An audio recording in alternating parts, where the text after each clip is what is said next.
নতুন শিক্ষাক্রম অনুযায়ী দশম শ্রেণীর শেষে যে পাবলিক পরীক্ষা অনুষ্ঠিত হতে যাচ্ছে সেই পাবলিক পরীক্ষার নাম এসএসসি পরীক্ষায় থাকছে। 1962 খ্রিস্টাব্দ থেকে চলে আসা মাধ্যমিক স্কুল সার্টিফিকেট এসএসসি পরীক্ষায় থাকবে।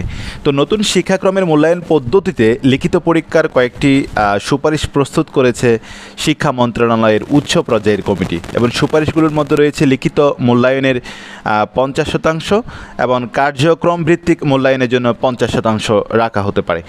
তো গত সোমবার কমিটির মূল্যায়ন পদ্ধতি নিয়ে জাতীয় শিক্ষাক্রম ও পাঠ্যপুস্তক বোর্ডে একটি বৈঠক করে, এবং বৈঠকে উপস্থিত একাধিক কর্মকর্তা এই সব তথ্য জানান। তবে এই বৈঠকে উপস্থিত একাধিক কর্মকর্তা বলেন যে মশিউজ্জামানের প্রশ্ন শুনে হতবাক শিক্ষা বোর্ডের কর্মরত এবং পাবলিক পরীক্ষায় অনুষ্ঠানে অভিজ্ঞ শিক্ষা ক্যাডার কর্মকর্তারা।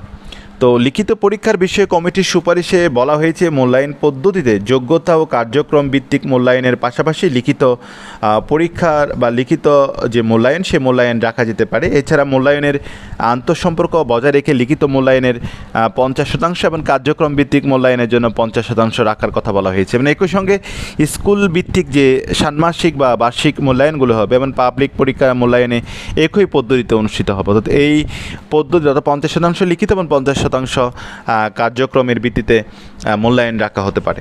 তো পরীক্ষার মোট সময় কয় ঘন্টা হবে সে বিষয়ে সুপারিশের যে অংশগুলো আছে সেখানে কিছু উল্লেখ করেনি। তবে কমিটি সংশ্লিষ্ট একাধিক সূত্রে বলছে লিখিত ও কার্যক্রম ভিত্তিক মূল্যায়নে মিলিয়ে সব সময়টি হবে 5 ঘন্টা, এবং এর মধ্যে লিখিত অংশের সময় কত এবং কার্যক্রম ভিত্তিক অংশের জন্য সময় কত হবে তা বিষয়ের চাহিদা অনুযায়ী ঠিক করা হবে।